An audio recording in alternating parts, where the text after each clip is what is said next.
Adik Sisi. Waalaikumsalam Mama.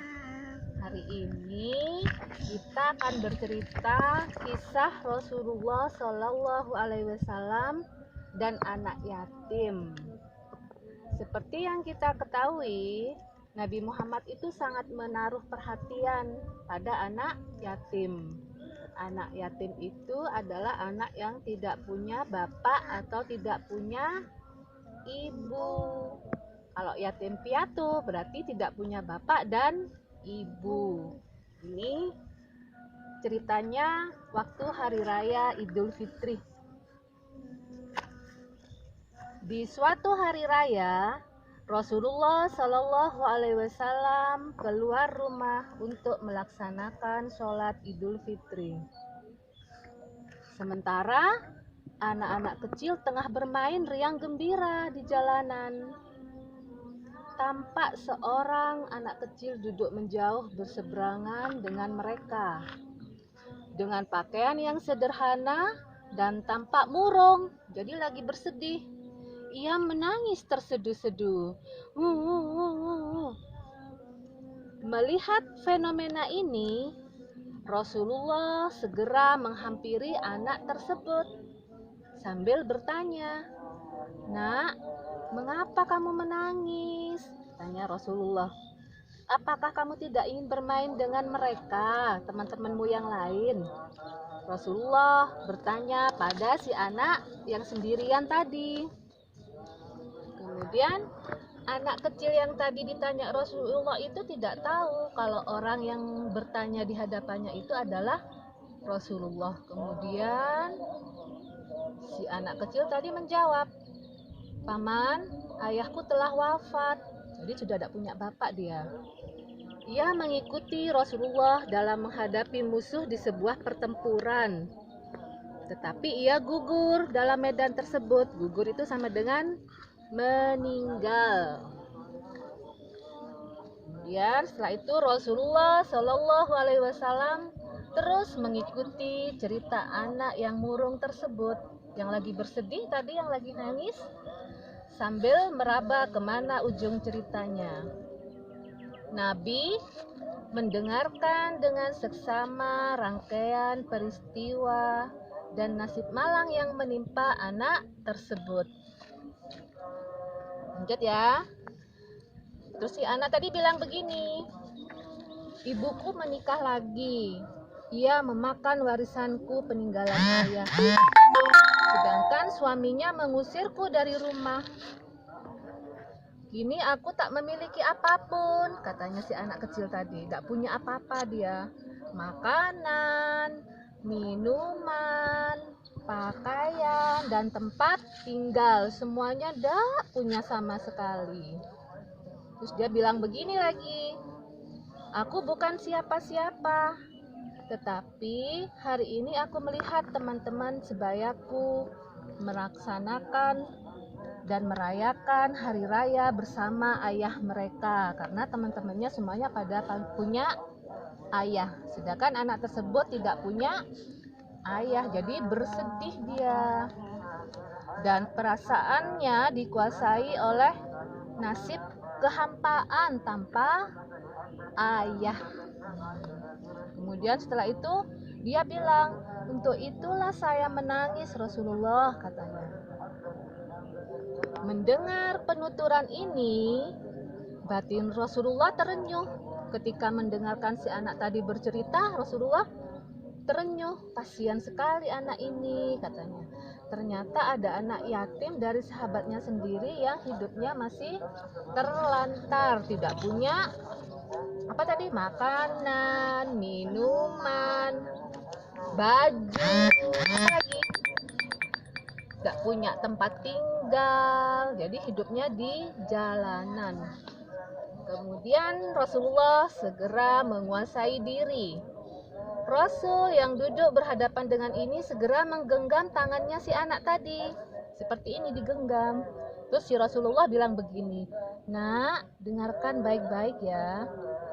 Kamu mau saya menjadi ayahmu, terus Aisyah menjadi ibumu, Ali sebagai pamanmu, Hasan dan Husain sebagai saudaramu dan Fatimah sebagai saudarimu.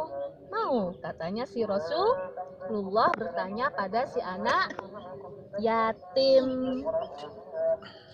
Mendengar tawaran itu, si anak tadi mengerti bahwa yang mengajak bicara itu adalah Rasulullah Shallallahu Alaihi Wasallam.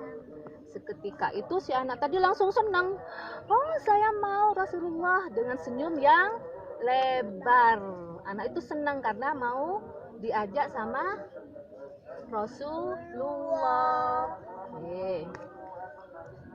Setelah lama, Rasulullah kemudian membawa anak itu pulang ke rumahnya. Di sana itu anaknya diberi makanan yang enak, minuman yang segar, dikasih baju yang bagus, dikasih wangi-wangian biar harum seret gitu. Sehingga anak tadi merasa senang, sudah tidak lapar lagi, tidak haus lagi, bajunya sudah bagus, baunya harum karena sudah pakai wangi-wangian. Kemudian setelah begitu anak itu keluar rumah karena senang dan bertemu dengan teman-temannya yang lain. Temannya kaget yang tadi, loh kamu sekarang kok segeran ya? Kok sekarang kamu sepertinya bahagia ya? Bajumu bagus, baumu juga harum, katanya si teman-temannya tadi. Kemudian si anak tadi bilang, iya, soalnya aku sudah menjadi anaknya Rasulullah dan semua kebutuhanku sudah dipenuhi oleh Rasulullah, dari makan, minum, pakaian, juga tempat tinggal. Jadi sudah punya rumah. Terus saudara-saudaraku juga banyak. Jadi sekarang aku bisa tertawa bahagia, sudah tidak merasa sendiri lagi. Tadi kan masih sendirian ya, tapi setelah diajak Rasulullah ke rumahnya, akhirnya dia merasa punya orang tua dan saudara.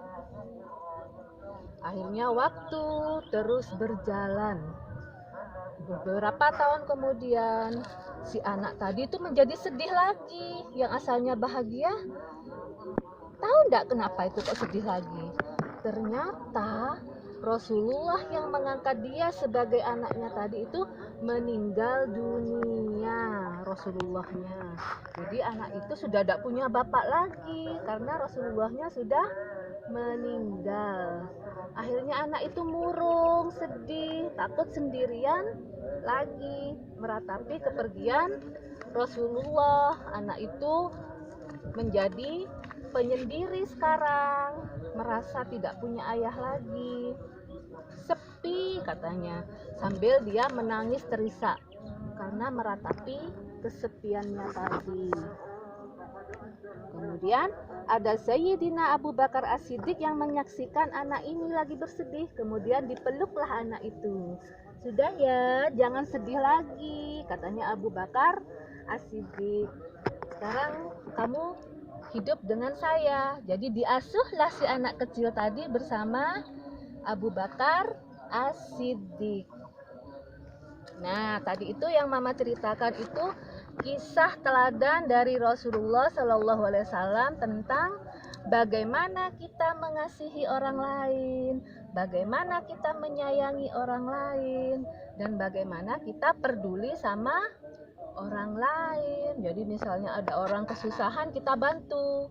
Ada orang kelaparan, kita kasih makan. Kalau kehausan, kita kasih minum. Kalau udah punya rumah, kita suruh tinggal tinggal di jalanan, tinggal bersama. Jadi kita harus peduli sama lingkungan sekitar, sama sesama, terutama sama anak yatim. Misalnya dimulai dari sekarang, mengajak mereka, ayo kita makan bersama, belajar bersama, atau jalan-jalan, bermain bersama. Itu salah satu contoh kita peduli sama orang lain. Dan itu adalah ajaran dari Rasulullah Muhammad Sallallahu Alaihi Wasallam. Oke, wallahu a'lam. Semoga kisah ini, kisah Rasulullah yang kita teladani ini bisa juga meresap ke diri kita. Amin, amin ya robbal alamin. Wassalamualaikum warahmatullahi wabarakatuh.